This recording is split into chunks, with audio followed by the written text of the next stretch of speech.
Hello dear student, फिर से आपके सामने एक प्यारा सा कंटेंट जिसे हम कहते हैं। आज का टॉपिक बड़ा ही प्यारा है क्योंकि ये हमारे नॉलेज को और ज़्यादा बढ़ाएगा।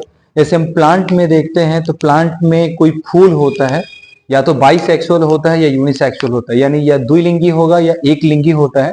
लेकिन कभी आपने सोचा है कि अगर कोई फ्लावर है तो उसके अंदर मेल पार्ट और फीमेल पार्ट का मिलना कैसे होता है? यानी मिलने को हम अगर टेक्निकल वर्ड कहें तो उसे परागन कहते हैं, पॉलिनेशन कहते हैं।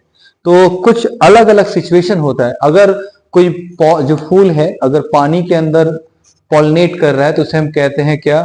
वाटर की मदद से कर रहा है तो उसे हम कहते हैं हाइड्रोफाइलस फ्लावर कहते हैं।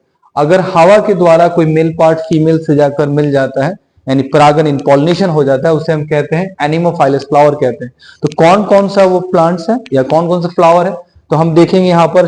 गन्ने शुगर कैन की बात करें, मेज की बात करें, मकई या बांस की बंबू की बात करें, या गेहूं की बात करें, एक्चुअल में ग्रास फैमिली की बात करें, तो ये सारे के सारे जो होते हैं सब हवा के द्वारा मेल पार्ट फीमेल पे चला जाता है, यानी पॉलिनेशन होता है। पॉलिनेशन यानी कोई मेल पार्ट, किसी मेल का पॉलन जो होता है वो फीमेल पे चला जाए, स्टिग्मा पे चला जाए।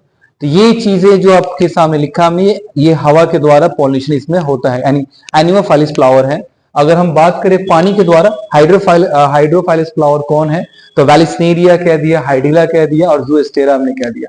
एक और प्लांट्स है जिसको हम कहते हैं कॉर्नी या जलकुंभी कहते हैं, इसे वाटर हायसिंथ भी कहते हैं। एक्चुअल में जलकुंभी पानी में होता है, लेकिन उसका पॉलिनेशन यानी कोई मेल पार्ट फीमेल पार्ट के पास, तो उसमें जो पॉलिनेशन होता है वो किसकी मदद से होता है? तो या तो हवा के द्वारा होगा या नहीं तो इंसेक्ट के द्वारा होता है। ये बड़ा इंपॉर्टेंट सा टर्म है।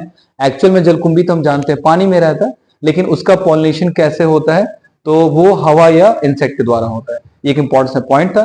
फिर मिलते हैं इसी के साथ फिर एक नेक्स्ट टॉपिक के साथ। आज के लिए बस इतना है।